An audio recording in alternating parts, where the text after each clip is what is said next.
এই তো প্রথম তো না, আমরা তো আগেও শুনেছি এই ধরনের মন্তব্য, এই জাতীয় মন্তব্য তো আগেও শুনেছি। এটা বাংলাদেশের জনগণ বিবেচনা করবে।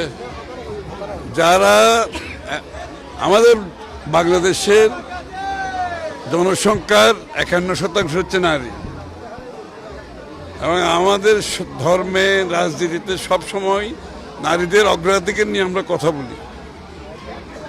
বাংলাদেশের প্রধানমন্ত্রী হচ্ছে দেশনেত্রী বেগম খালেদা জিয়া নারী। নারীদের ভূমিকার প্রতিটি এলাকায় আমাদের থাকতে হবে, রাজনীতিতে শুধু না। সরকারি কর্মচারী কর্মকর্তা থেকে শুরু করে সামাজিক যত অনুষ্ঠান আছে, আমরা নারীদের সম্মানের সাথে তাদের জায়গায় উপরে দেখতে চাই, এবং এই সংখ্যা আমরা বাড়ানোর কথা বলছি। যেখানে আমরা সংখ্যা নারীদের আসন বাড়ানোর কথা বলছি, নারীদের অংশগ্রহণ বাড়ানোর কথা বলছি, তো সেই সময় এই ধরনের মন্তব্য তো কোনো রাজনৈতিক শিষ্টাচারের মধ্যে পড়ে আমি মনে করি না। বাংলাদেশের মানুষ তো একদম কেউ বোকাতো না, সুতরাং জনগণের উপর ছেড়ে দেন, জনগণ কি বিশ্বাস করবে।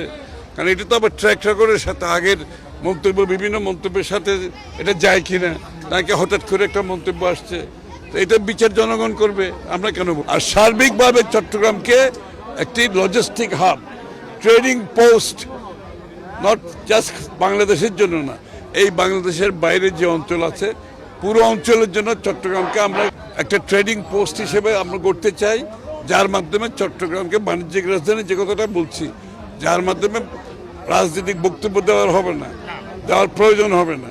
এটাকে যদি লজিস্টিক হাব, ট্রেডিং পোস্ট হিসেবে আমরা গড়ে তুলতে পারি, এর সাথে যে কর্মকাণ্ডগুলো হবে, এইটাই চট্টগ্রামকে বাণিজ্যিক রাজধানীর আরও উপরে যায়, রিজিওনাল হাব হিসেবে নিয়ে যাবে।